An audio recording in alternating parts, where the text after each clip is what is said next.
Elizabeth. Hi. How are you? Oh, good. How are you? I'm doing fine. How are you? Great, thanks. Good, good. Thanks for meeting with me. I look forward to seeing your class and coming to observe you.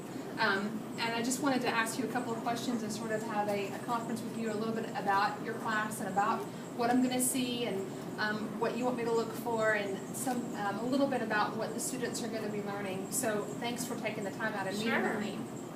First, tell me a little bit about the class, about your classes. Okay, so my class is math intervention, and it's 7th and 8th grade. I teach 7th and then a separate class for 8th grade. Okay. And so it's different from a regular math class in a couple of ways. Because it's intervention, we do touch on some of the grade level skills that they're learning now to kind of go along with what's happening in the classroom. But it's more individualized, so every kid is on their own individual program. I see. So if one kid needs long division, then that's what he's going to be working on. And then if there's another girl and she's struggling with multiplying fractions, then that's what she's going to be working on. So everybody's on their own different programs. So it's quite different from what you would see in a regular math class. Right. Yeah. When you have a class like that, hopefully, what is your class numbers like first? How would the enrollment in your classes, what is that like? It can go anywhere from 5 to 15. Ideally, Okay. they'd keep it at 10. Okay. Because it's an intense intervention at that point. Right. So, And do you find that when you're working with students individually, like if you said if one student is working on long division, somebody else is working on, integers or whatever, that you have any classroom management issues because you're working and you're not able to give everybody the attention all at the same time, right? You can't be with every student, Right. Right? So do you find that affects your classroom management at all? yeah, I mean, it definitely does. I wouldn't say that it makes it harder per se, but just different. My background when I came into education was Montessori, where everybody's okay. always doing their Okay. individual thing. So it's more natural for me. It's easier for me to teach that way as opposed to like standing up in the front and doing a whole class lesson. Wow. It's easier for me. But yeah, I mean, with classroom management, again, because it's individualized, like you said, everybody's kind of doing their own thing.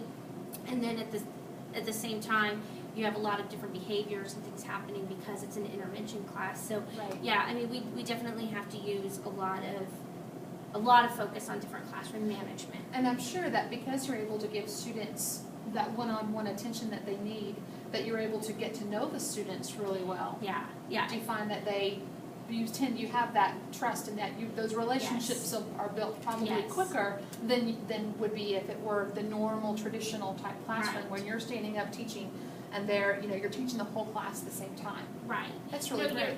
You're absolutely right on that. I always say with this job, it's 5% math and 95% trying to get the kid to even try. To get them motivated. You That's have to get to great. know the kids. And really what well. is the class that I'm going to come see? Tell me about the lesson and a little bit about what the objective of the lesson is. Okay, so most of the time it is individualized, like I said.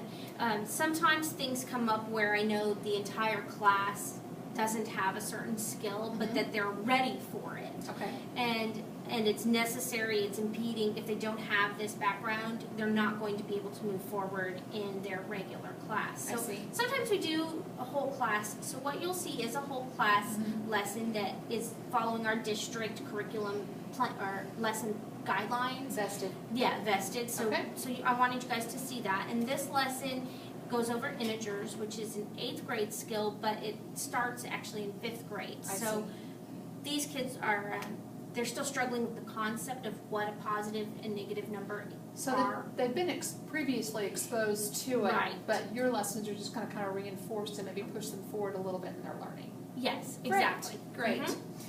Mhm. One thing I'm going to be watching when I come observe you is your interactions with the kids, the kind of your questioning techniques, what kinds of questions that you ask them, and then how they interact with you and what kind of feedback that they give you, and then how you move forward based on that feedback, how you move forward in the lesson and how it progresses, how the class progresses. So your questioning style, questioning techniques, and then the interactions with the kids. Okay.